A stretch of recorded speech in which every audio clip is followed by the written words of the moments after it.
৬৬ কোটি টাকা নেশার ইয়াবা ট্যাবলেট সহ গ্রেপ্তার ত্রিপুরার ৩ কুখ্যাত মাদক পাচারকারী।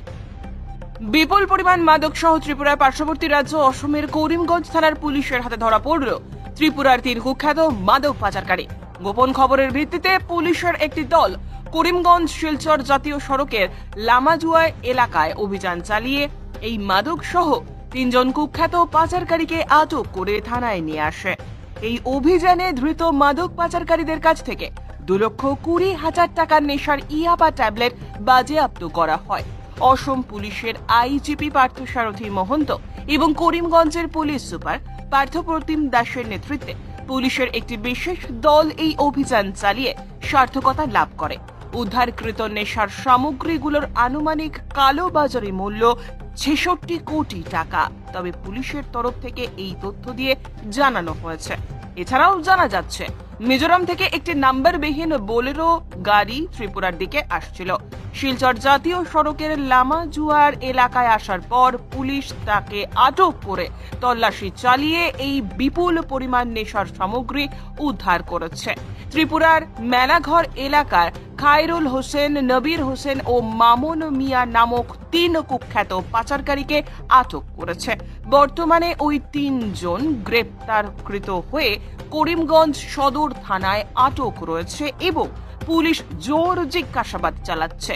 এই ঘটনায় করিমগঞ্জ থানার পুলিশ ৩ জন কুখ্যাত মাদক পাচারকারীর বিরুদ্ধে এনডিপিএস ধারায় মামলা রুজু করে নেশা পাচার কাণ্ডে জড়িত অন্যান্যদের খোঁজ চালানোর জন্য তল্লাশি অভিযান চালাচ্ছে। বিশেষকৈ যোৱা প্ৰায় ২.৫ বছৰে হৈ গ'ল। ২.৫ বছৰ ড্ৰাগছৰ অভিযান খুব তীব্ৰভাৱে চলি আছে আৰু চলি থাকিব।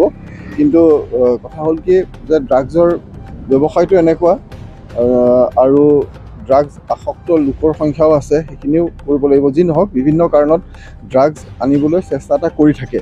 আৰু এতিয়া যিটো আমাৰ ইলেকশ্যনৰ সময়ত বহুত মুভমেণ্ট আছিলে, তেতিয়া ফ'ৰ্চ বহুত আছিলে, এইখিনি হৈ আছিলে। তাৰপিছত এতিয়া এটা হয়তো ফিলিং হৈছিলে যে হয়তো ফিল কৰিছিল যে এতিয়া হয়তো পুলিচৰ সংখ্যা কমি গৈছে, ভালকৈ অপাৰেশ্যন নহ'ব নেকি। আচলতে তেনেকুৱা ধৰণৰ কোনো কথা নাই।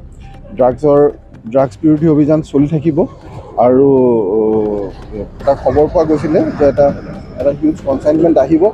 আজি কেইবাদিনো সেইটো ওপৰত কাম চলি আছিলে। এই কনচাইনমেণ্টটো আজি ইয়াত 2,20,000 ইয়াবা টেবলেট চিজ কৰা হৈছে। 3টা মানুহ এৰেষ্ট কৰা হৈছে। এইখিনি মিজোৰামৰ পৰা আহিছিল। এখন নতুন পিকআপ ভেনখনৰ বেকলাইটৰ লগত যিটো এটা চেম্বাৰ থাকে, সেই চেম্বাৰটোক অলপ তাক মডিফাই কৰি তাত টেবলেটখিনি ভৰাই লৈ আহিছিলে। গতিকে বেকলাইট খুলি সেইখিনি ওলোৱা হৈছে সেই চিক্ৰেট চেম্বাৰৰ পৰা। এই 2,20,000 ইয়াবা টেবলেটছ চিজ হৈছে আৰু 3টা মানুহ এৰেষ্ট হৈছে। আৰু বলেৰো পিকআপ ভেনখনৰ কোনো নাম্বাৰ নাই, এখন ব্ৰেণ্ড নিউ গাড়ী।